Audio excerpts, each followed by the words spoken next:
There are three stages that virtually every hardware product moves through, from early concept all the way to optimized production. Most founders either skip one of these stages entirely or get stuck in one way too long, and both mistakes will destroy your margins and blow your timeline.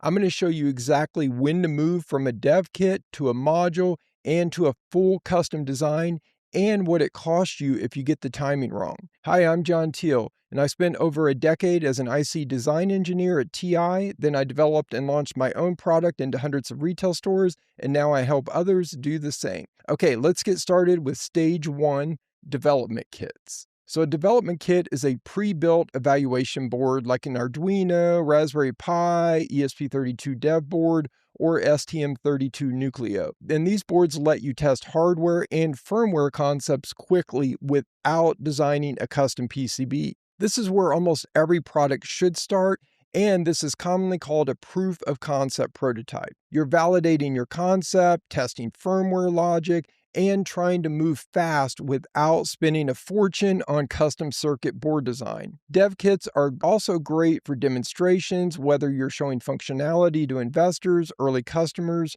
or even just proving to yourself that the idea actually works. The beauty of this stage is speed and low cost, because you can get a working prototype together in days or weeks instead of months. But the main limitation is size and cost.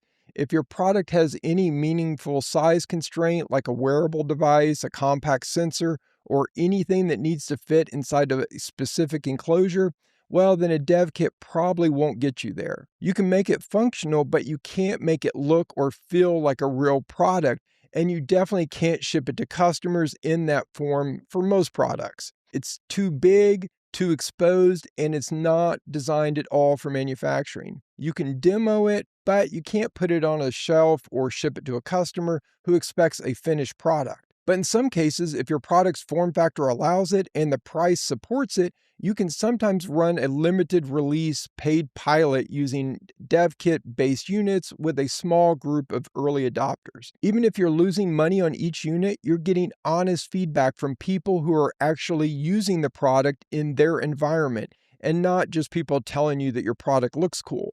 That kind of feedback is worth far more than margin at this point, because it tells you what to fix, what to prioritize, and whether people will actually pay for what you're building. I always encourage you to take the path that gets something into the hands of paying customers as fast as possible and for as little money as possible. Too many founders rush past the dev kit prototype once they have it working, thinking there's no more value that they can extract from it. But it will be in your best interest to get as much feedback on your POC prototype from potential customers as possible, so you can incorporate that feedback into the next prototype stage. And one more thing to think about while you're still choosing your dev kit, and this is a mistake that I see all the time.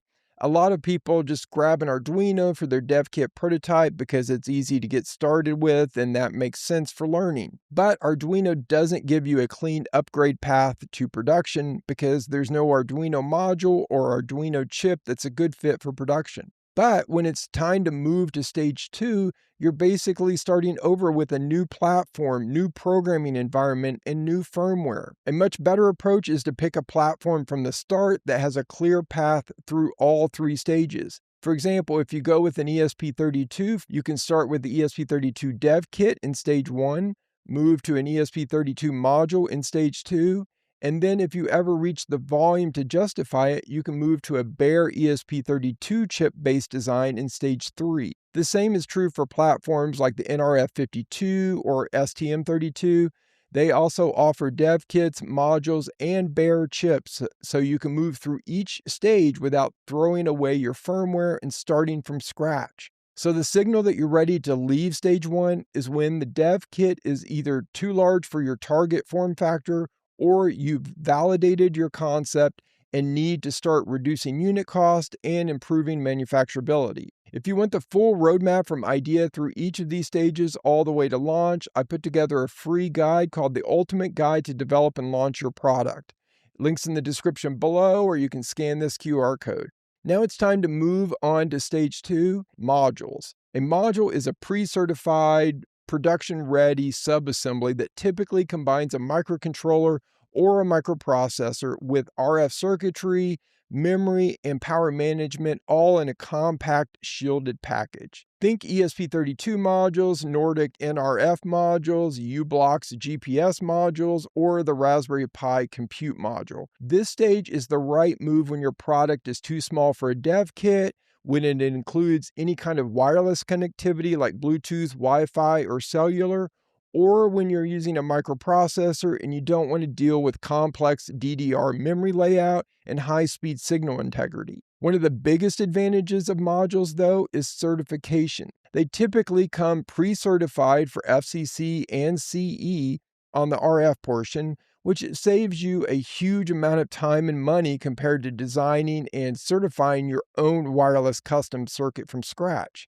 Certification testing for a custom RF design can easily cost tens of thousands of dollars. If your design fails, you're looking at a redesign, a retest, and months of delays on top of that. Now, modules, on the other hand, let you skip a lot of that on the wireless side. Now, one thing to keep in mind is that a pre-certified module doesn't get you completely out of certification. You still need to pass testing under FCC Part 15B, which verifies that your overall device isn't emitting unwanted electromagnetic interference from things like PCB traces, your power supply, or your display.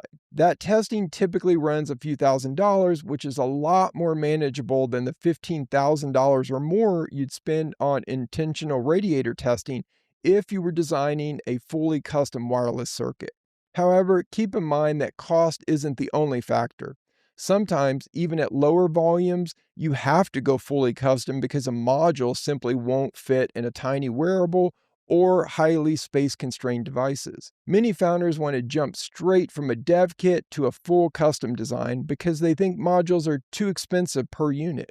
I get it. When you look at a module that costs $4 versus a bare chip that costs only $2, well, it feels like you're leaving money on the table. But when you factor in the engineering time, regulatory certification cost, and the complexity of bringing RF and high-speed signals onto a custom board, modules are almost always the better economic choice until you're at serious volume. You're not at rock bottom unit economics yet, but you're in the range where a real business works and you can generate healthy margins. So for most hardware products, stage 2 is where they live for a long time, often years, and that's completely fine. The signal that you're ready to leave stage 2 is when your volume is high enough that the module cost is a meaningful drag on your profit margin, and you have the engineering resources and capital to make a full custom design. Hey, don't forget that free ultimate guide I mentioned earlier, links in the description. So stage 3 is where you ditch the modules entirely and design a fully custom PCB,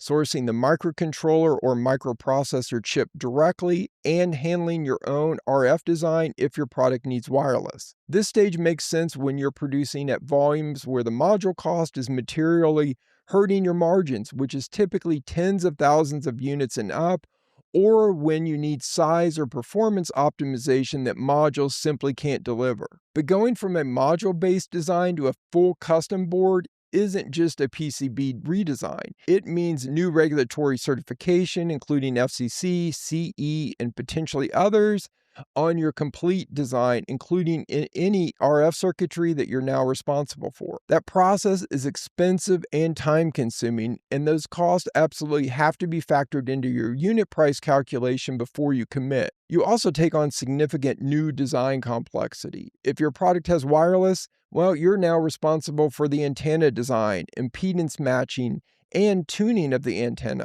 all which require specialized expertise and test equipment that most small teams don't have in-house. So this is exactly why jumping to a full custom board design too early is one of the more expensive mistakes a hardware founder can make. The unit cost savings don't materialize until the volume justifies it, and the upfront investment in certification and engineering can get very expensive. But when the volume is there, this is where your profit margins really improve. You're sourcing components directly, removing the module premium, and optimizing your bill of materials aggressively. At meaningful production volume, the margin difference between stage 2 and stage 3 can be what separates a business that scales profitably from one that stalls out. I've seen founders reduce their unit costs considerably by making this transition at the right time.